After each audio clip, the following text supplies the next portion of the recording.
네, 23절의 말씀을 다시 한번 보겠는데요.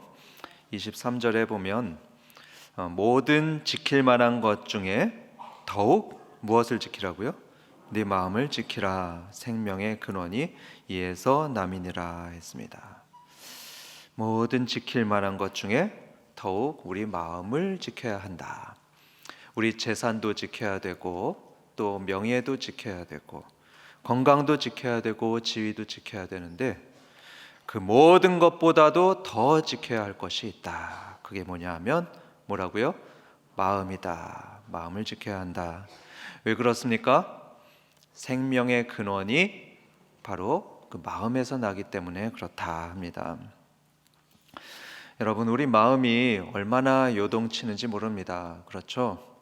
항상 이 평안한 마음과 기쁜 마음으로 꽉 잡아놓고 싶은데 그게 그렇게 잘 되지가 않습니다. 이렇게 기도에 오면은 너무너무 마음이 기쁘고 또 감사함이 회복이 됩니다. 그런데 집에만 가면 어떻게 되죠? 집에 가면 하루 종일 게임만 하는 아들을 보면서 화가 막 퍽 납니다. 또 게임하는 남편도 보면은 화가 나고 또 어떤 사람들을 만나기만 하면 속이 뒤집혀지는 경우도 있습니다. 그렇게 마음이 힘들어지면 어떻게 됩니까? 우리 마음속에 이제 스트레스가 쌓이면서 건강이 상하게 됩니다. 또 수명이 줄어들게 됩니다. 그래서 성경은 말씀합니다. 모든 지킬 만한 것 중에 더욱 내 마음을 지키라. 생명의 근원이 이에서 남이니라. 그런데 여러분, 마음을 어떻게 지킬 수 있습니까? 이 마음은 눈에 보이지가 않습니다. 손으로 잡을 수도 없습니다. 그런데 그런 마음을 어떻게 지킵니까? 평안한 마음을 어떻게 지키고 행복한 마음, 감사한 마음, 기쁜 마음, 이걸 어떻게 지킬 수 있습니까? 사람들은 말합니다. 이 마음을 지키려면 보는 것을 조심해야 된다고 합니다. 성경에도 그렇게 써 있습니다. 보는 것을 조심할 때 마음을 지킬 수 있다. 견물생심이라는 말이 있죠. 물건을 보게 되면은 뭐가 생깁니까? 그것을 갖고 싶은 마음이 생기게 되죠. 안 봤으면 괜찮았을 텐데. 어떤 사람이 갖고 있는 새로 나온 가방을 딱 보면, 그리고 또 남들이 가진 그 신상 휴대폰을 보면 그 다음부터 이제 그 생각이 계속 머리에 떠오르는 겁니다. 아, 나도 갖고 싶다. 그러면서 마음의 평안을 잃어버리고 행복을 잃어버리게 됩니다. 이 보는 게 문제입니다. 그렇기 때문에 우리 마음을 잘 지키기 위해서는 세상을 자꾸 보지 말고요, 우리 주님을 보는 것이 너무너무 필요합니다. 그런데 성경에서는 이 마음을 지키라고 하면서 가장 먼저 뭘 하라고 얘기할까요? 제일 먼저 보는 걸 조심하라고 하질 않습니다. 보는 걸 조심하는 게 그걸 제일 먼저 얘기하지 않고 말을 조심하라, 이것을 가장 먼저 얘기를 합니다. 그렇기 때문에 24절 보시면 말을 조심해라, 이런 말씀이 가장 먼저 나오고요, 그 다음에 보는 것을 조심해라 그러면서 25절에 이렇게 얘기가 나옵니다. 25절에 내 눈은 바로 보며 내 눈꺼풀은 내 앞을 곧게 살펴 하죠. 또 그 뒤에 나오는 게 26절인데 26절에 내 발이 행할 길을 평탄하게 하며 라면서 그래야지 이제 마음을 지킨다 합니다. 이걸 각주를 보니까 이런 말이 나옵니다. 내 발이 가는 길을 평탄하게, 이거는 가려가면서 간다, 조심하면서 간다, 이런 말입니다.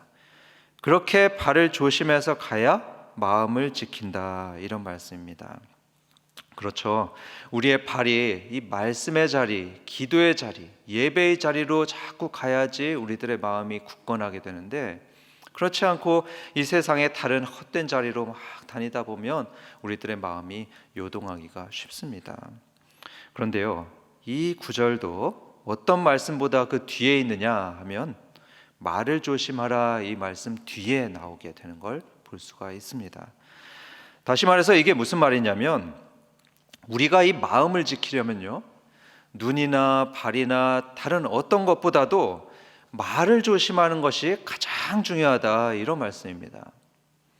요 입을 지키는 게 마음을 지키는데 가장 중요하다 말씀이죠.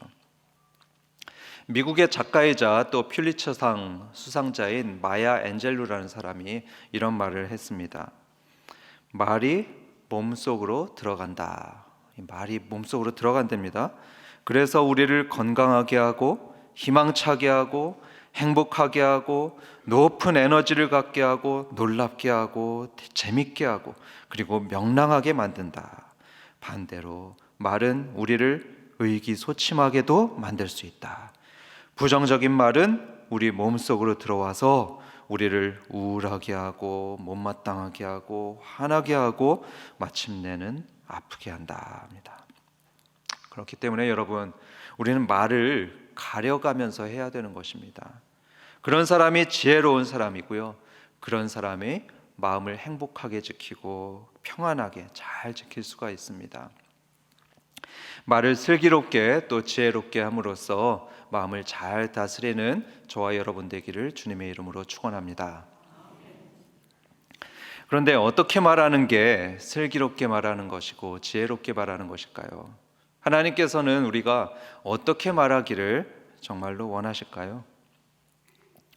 여러분, 본문에서는 그런 말을 하지 않습니다. 이런 말 하는 게 좋다, 그러니까 이런 말을 많이 해라, 이런 말씀을 하지를 않습니다. 대신에 이 본문에서는 뭘 말하냐면 이런 말은 하지 말아야 된다 하십니다. 이런 말은 하지 않아야지 여러분들의 마음을 지킬 수 있습니다. 이렇게 말씀하고 있습니다.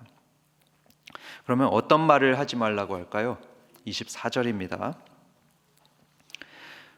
구부러진 말을 내 입에서 버리며 삐뚤어진 말을 내 입술에서 멀리하라 합니다. 여기서 구부러진 말은 삐뚤어진 말하고 비슷한 말인데요, 그런 말을 쓰지 말아라, 버려라 이렇게 말씀합니다. 그러면은 여기서 구부러진 말은 무슨 뜻일까요? 그것은 히브리어로 이케슈시라고 하는데요, 이 단어가 쓰여 있는 잠언서 6장 12절을 보면 그 말의 뜻을 짐작할 수 있습니다. 잠언 6장 12절에 불량하고 악한 자는 구부러진 말을 하고 다니며 라고 되어 있습니다. 이걸 보면 우리가 알 수 있는 게 불량한 자가 쓰는 말이 뭐라고요? 이케슈시고 구부러진 말이다 이겁니다. 불량한 자가 쓰는 말이 구부러진 말이다. 그러면 불량한 자가 누구를 말하는 건가 생각할 수 있는데요, 우리가 그냥 생각하듯이 불량한 자 하면 뭐 껄렁껄렁한 양아치나 뭐 깡패 이런 걸 두고 말하는 게 아닙니다. 성경에서 말하는 불량한 자라 하면요, 벨리알이라고 해가지고 예를 들면 이런 사람들을 지칭할 때 쓰이는 말입니다. 하나님께서 사울을 세우지 않았습니까? 그랬는데 이 사울을 향해서 에이 뭐 저런 사람이 우리를 구원해 이렇게 말하던 사람들을 불량한 자라고 성경은 말했습니다. 그리고 또 하나님께서 기름 부으신 이 다윗을 향해서 야 다윗이 누군데? 다윗이 뭐 어떤 잘난 사람이라고 그래? 이렇게 말했던 그 조롱했던 나발을 향해서 불량한 자다 이렇게 얘기를 했습니다. 그리고 또 신명기 13장 13절에 보면 우리 하나님을 믿지 말고 저 우상을 가서 섬기자 이렇게 유혹했던 사람들을 향해서 불량한 자다 얘기를 했습니다. 그러니까 하나같이 하나님을 경외하지 않고 또 하나님을 모르던 사람들을 향해서 말했던 게 불량한 자들을 이렇게 일컬었다는 거죠. 그리고 그 사람들이 했던 말이 무슨 말이냐면 구부러진 말이다 했습니다. 그렇기 때문에 구부러진 말은 우리가 일반적으로 생각하듯이 단순히 그냥 정직하지 못한 말, 거짓말 이런 것을 말하는 게 아니었습니다. 그걸 다 포함해서 하나님을 경외하지 않고 또 불경건한 사람들이 썼던 믿음 없는 말들, 그리고 불경건한 말들, 또 부정적인 말들 이런 것들을 구부러진 말이다 이렇게 쓰는 것을 볼 수 있습니다. 여러분, 이런 믿음 없는 말, 경건치 않은 말, 또 부정적인 말들을 어떻게 하라고요? 성경에선 내 입에서 버리며 합니다. 버리라고 말씀하고 있습니다. 그런 말들을 내 입술에서 멀리하라 말씀하고 있습니다. 저는 이 말씀을 보고서 이런 믿음 없는 말, 또 경건치 않은 말에는 뭐가 있을까 한번 생각을 해봤습니다. 이런 말이 떠오르더라고요. 난 못해.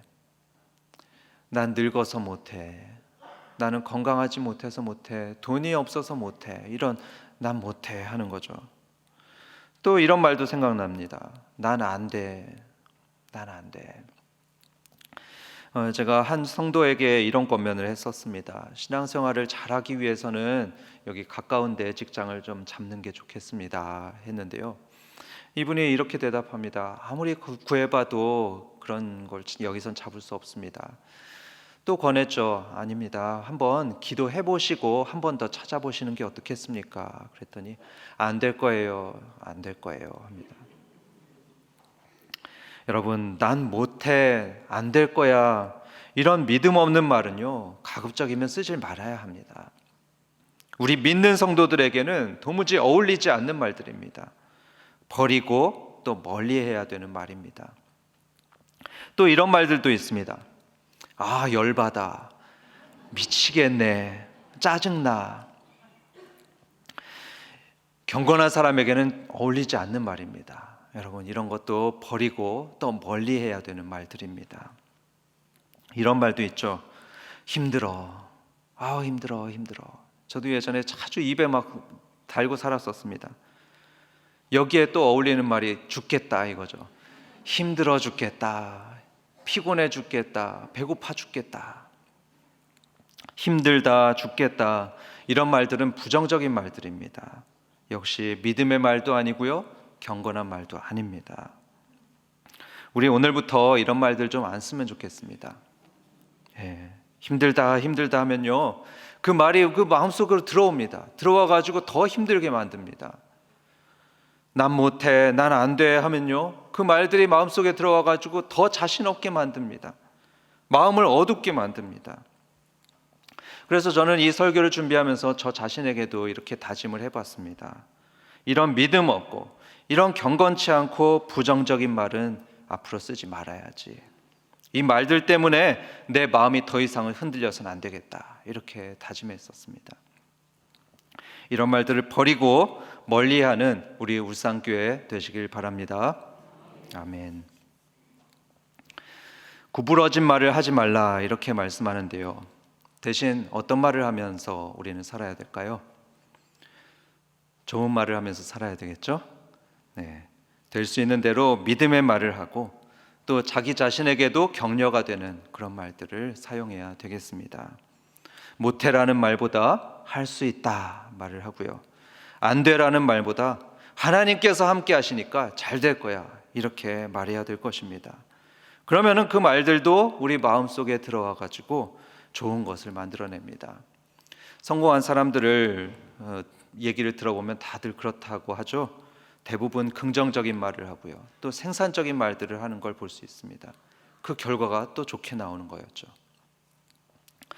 그런 좋은 말들에는 참 여러 가지가 있는데요, 상담가들은 그 중에서 특별히 세 가지 말을 자주 쓰라고 얘기하는 것을 들어봅니다. 이 세 가지 말을 일컬어서 흔히 마법의 말들이다, 이렇게 마법의 세 마디 말이다 하는데요, 그게 뭔지 아시죠? 모르십니까?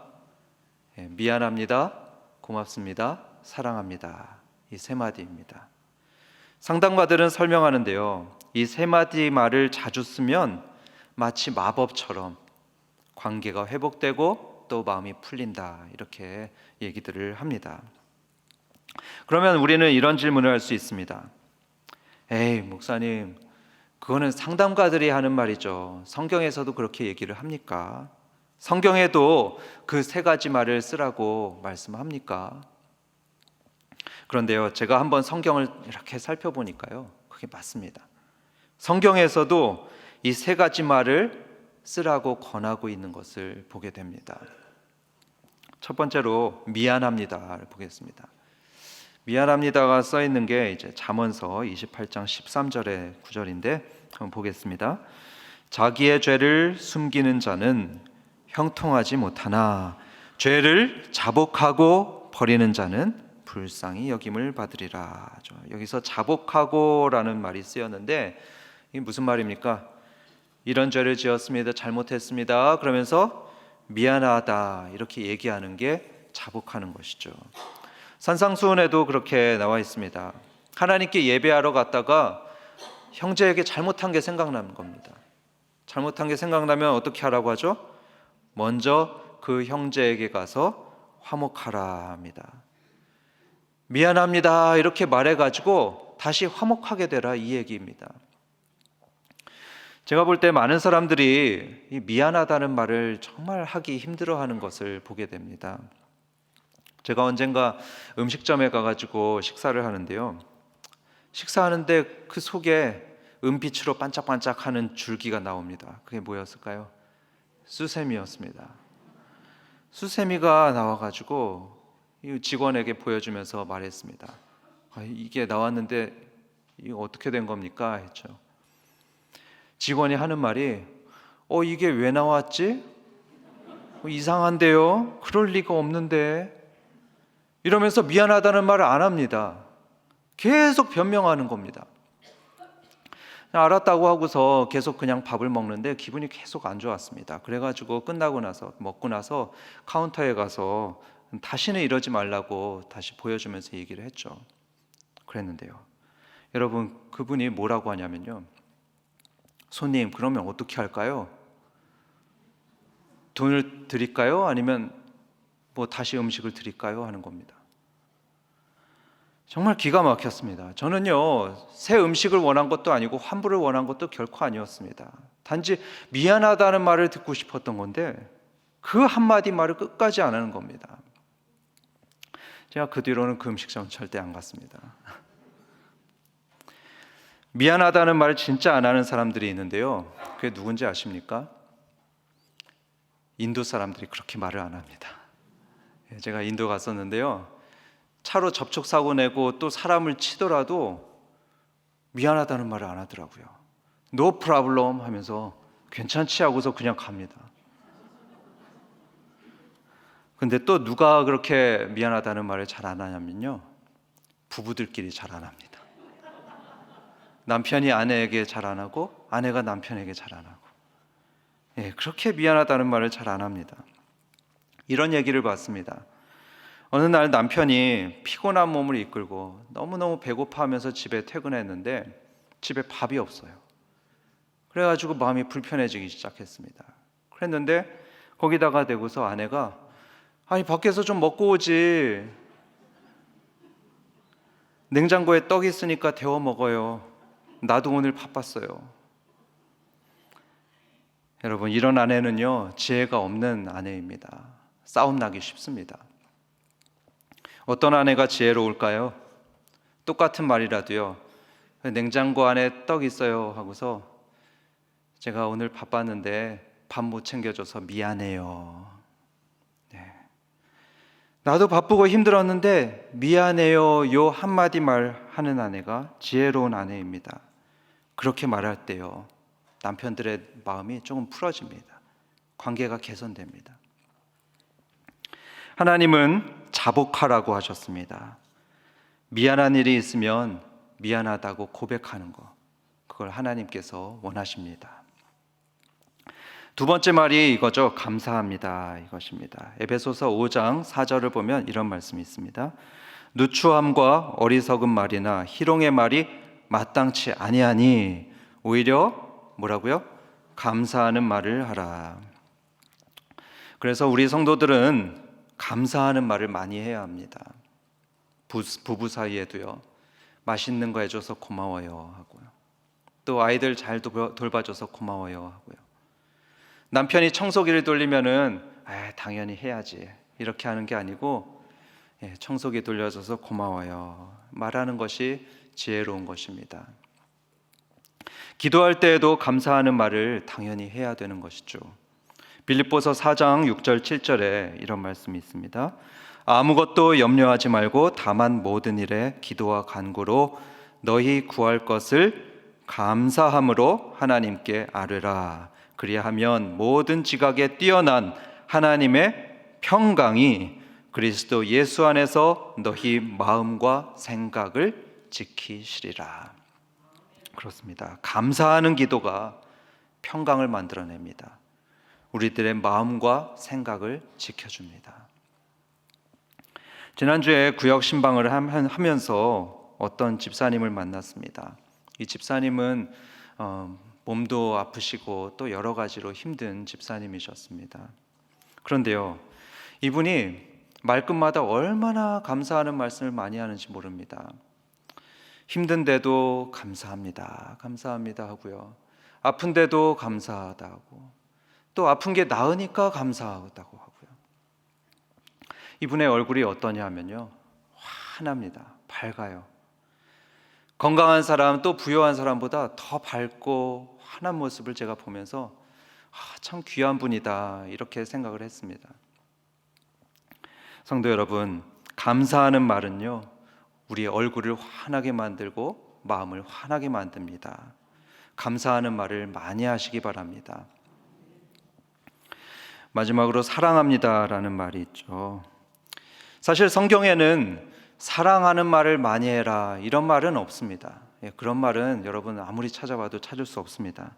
그런데요, 바울이 쓴 편지를 보면요, 이 바울의 편지를 볼 때 이런 말씀이 진짜 많이 있는 것을 보게 됩니다. 사랑하는 아무개야, 사랑하는 누구누구야 합니다. 사랑하는 가이오야, 사랑하는 버시야, 사랑하는 스다구야, 이런 말이 많이 나옵니다. 이걸 보면 바울은 경상도 사람은 아닌 게 확실한 것 같습니다.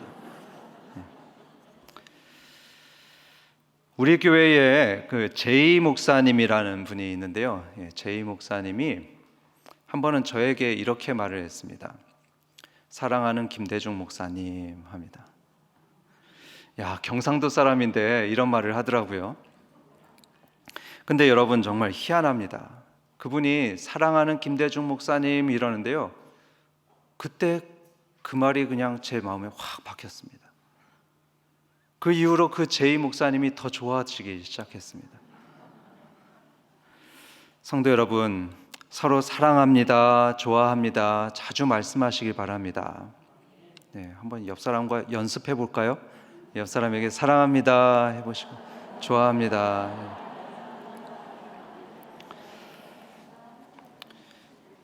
여러분, 근데 특별히 부부 사이에 사랑해요 라고 해보고요, 부모님에게도 사랑합니다 해보시고요, 또 자녀에게 사랑한다 이렇게 표현하면 좋겠습니다. 언제부터요?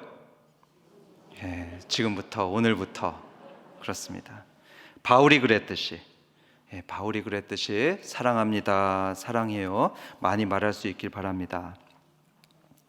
마지막으로 어떤 분의 간증을 나눠드리겠는데요, 얼마 전에 흰남노 태풍으로 사랑하는 아들을 잃었던 포항의 어떤 집사님 얘기입니다. 흰남노 태풍이 포항을 덮쳤던 9월 6일 아침이었습니다. 그 집사님께서는 주차장에 있는 차를 빨리 빼세요, 이런 그 방송을 듣고서 주섬주섬 옷을 챙겨 입고 나가려고 했습니다.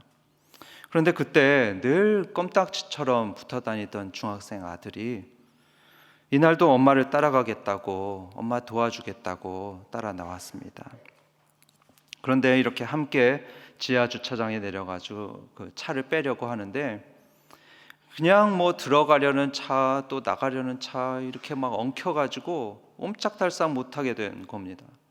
그래가지고 나가지 못하고 그냥 있는데 순식간에 저기서부터 누런 물이 막 폭포수 같이 쏟아졌다고 합니다. 막 쏟아지면 그 물이 그냥 순식간에 목까지 차올랐다고 해요. 그러면서 불이 다 꺼져 버렸습니다. 정전이 되고 흑암이 돼버린 그 지하 주차장에 많은 사람들이 막 살려달라고 아우성치고, 그야말로 아비규환의 상태가 되어버렸습니다. 집사님은 거기서 헤쳐나오려고 용을 쓰다가 힘이 다 빠져버려가지고 이제 나가는 것을 포기하게 되었다 하죠. 그러면서 아들에게 이제 가명입니다. 성호야, 너라도 살아야 되니까 빨리 너라도 나가라, 이러면서 아들을 밀쳐서 저 어둠 속으로 보냈습니다. 그런데요, 조금 있다가 그 물살을 헤치고 나갔을 아들이 저 어둠 속에서 이렇게 외치는 것이 들렸습니다. 엄마 미안해, 엄마 나 키워줘서 너무 고마워. 엄마 사랑해. 엄마 사랑해. 집사님도 말했답니다. 성호야, 엄마가 미안해. 우리 성호 지켜주지 못해서 미안해. 그리고 엄마가 많이 해주지 못해서 많이 미안해. 좀 있다가 그 아들이 또 어둠 속에서 외쳤습니다. 엄마 사랑해. 엄마도 성호 사랑해. 그렇게 집사님은 사랑하는 아들을 먼저 천국으로 보냈습니다. 여러분, 이 두 사람의 말들을 들어보면요, 그 대화는 딱 세 마디로 정리됩니다. 엄마 미안해, 고마워, 사랑해. 아들아 미안해, 고마워, 사랑해. 이 대화를 듣는데요, 제가 눈물이 펑펑 났었습니다. 저도 부모님이 생각났고 아이들이 생각났고요. 이들이 얼마나 소중한가 새삼스럽게 생각하게 되었습니다. 이렇게 미안합니다, 고맙습니다, 사랑합니다, 이거는요 우리들의 마음에 감동을 줍니다. 우리들의 마음을 새롭게 하고 우리를 변화시키는 말들입니다. 저에게는 거의 20년 동안 마음이 병든 어머님이 계십니다. 이 어머님께 저는 전화할 때마다 늘 이렇게 말씀드립니다. 엄마 미안해요, 고마워요, 엄마 사랑합니다. 제가 서울 사람이지만요, 이 말씀 드리는 게 그렇게 쉬운 건 아니었습니다. 저희 아버지께는 아직도 그런 말 잘 못하고 있습니다. 그런데 제가 그렇게 7년 동안 얘기했는데요, 참 희한합니다. 신기합니다. 어머니께서 점점 밝아지시는 겁니다. 전에는 막 툭하면 화내시고 우시고 막 나가라고 소리치셨던 어머니께서 눈물이 없어지셨습니다. 그리고 웃으시면서 저를 맞아주시는 어머님을 보게 됩니다. 그래서 저는 확신합니다. 이 세 마디 말은 분명히 하나님께서 기뻐하시는 말이다. 성도 여러분, 너무 늦기 전에 가족들에게 또 성도들에게 이런 말 많이 하시기 바랍니다. 결론을 맺겠습니다. 사랑하는 성도 여러분, 오늘 성경은 말씀합니다. 구부러지고 비뚤어진 말을 버려라, 멀리해라, 그런 말을 하지 말아라 합니다. 대신 어떤 말을 해야 될까요? 믿음의 말, 소망의 말, 긍정적인 말, 이런 말들 많이 하고요. 특별히 미안해, 고마워, 사랑해, 이런 말들 많이 하시기 바랍니다. 그런 좋은 말 그리고 복된 말이 넘쳐나는 우리 울산교회 되기를 주님의 이름으로 축원합니다. 아멘.